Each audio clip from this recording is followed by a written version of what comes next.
Hi and welcome to the second episode of Making My House Less Dumb. Today, I'm standing up because my chair won't stop squeaking. But for real, I'm sorry about that in the last episode. I didn't notice it until the edit and it annoyed me very much. Anywho, today we are modifying my home heating so that it's smart. So the heating in this home is a bit old. I think it's from like the 50s and 60s.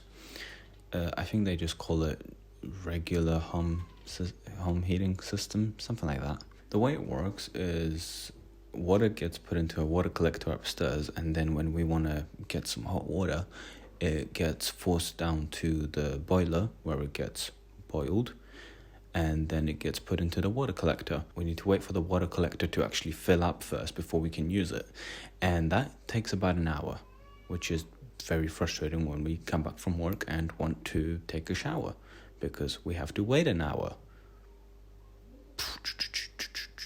No, I'm not rhyming. So yeah, very annoying. The whole system is controlled by a 2-channel programmer, but it seems to be broken because when we actually want to heat up water, we have to spam the button in order for it to register a click. And that goes for any button on the programmer, which is very frustrating and the reason I can't program it to turn on the water automatically. A new programmer on eBay, at least the same one that we have, costs about £140, and I'm not paying for that. And it seems like my landlord also isn't going to pay for that. So I'm going to try to make it smart. So first of all, I want to know when water is ready to be used. So I grabbed the D1 Mini and 2 temperature sensors and put one at the top of the water collector and one at the bottom. With a little bit of code that sends the temperature data to Home Assistant where I can play around with it. And that's where I found out that our hottest temperature is 53 degrees. And I also wanted to set up a little notification light that tells us when water is actually ready to be used.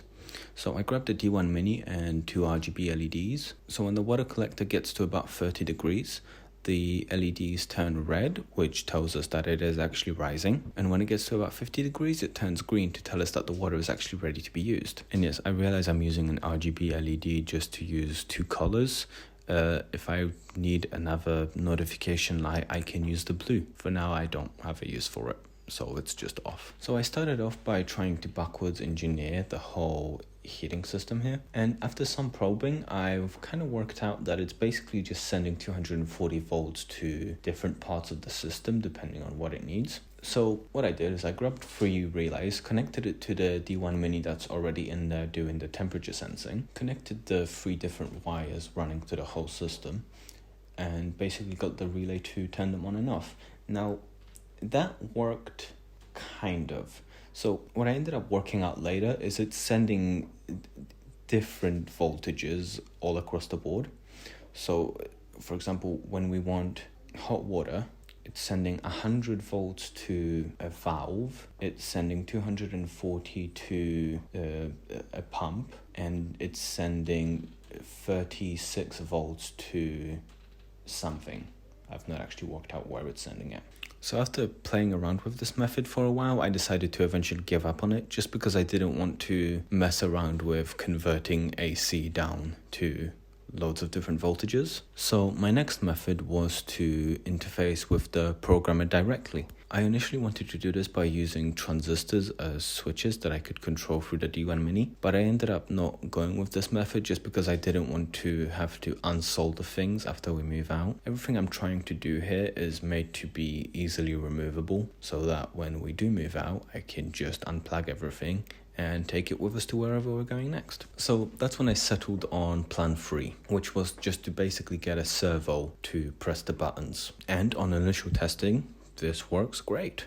But I still needed a way for Home Assistant to know that the heating is actually on. So I grabbed 2 photoresistors and I've put them on top of LEDs that come on whenever the water or the heating is on. That worked, so I 3D printed a little case for them, stuck them on top so that no light comes through, and it works perfectly. So then I just soldered the whole system together, 3D printed a nice little case for it, and did the programming for it. So then I made an automation in Node-RED to take a switch input from Home Assistant's dashboard, check whether the little LED is on. If it's not, press the button and press the button until that LED comes on. And then basically the same in reverse, but waiting for the LED to turn off. And then literally exactly the same thing for the heating, except I just changed the servo values so that it presses the other button. And hey presto, we're done.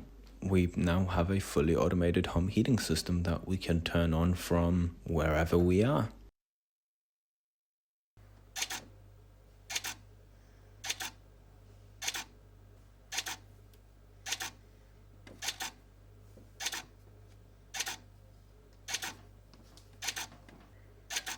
So when I'm leaving work, I can turn on the hot water so that I have a shower ready for me when I get back. And we can also turn the heating on when we're on our way back so that we walk into a nice, warm, cozy apartment. So yeah, so far it's worked flawlessly and my partner actually uses it, which is actually a big deal in this place. I know I've screwed up in automation when she doesn't. So yeah, that's it for this episode.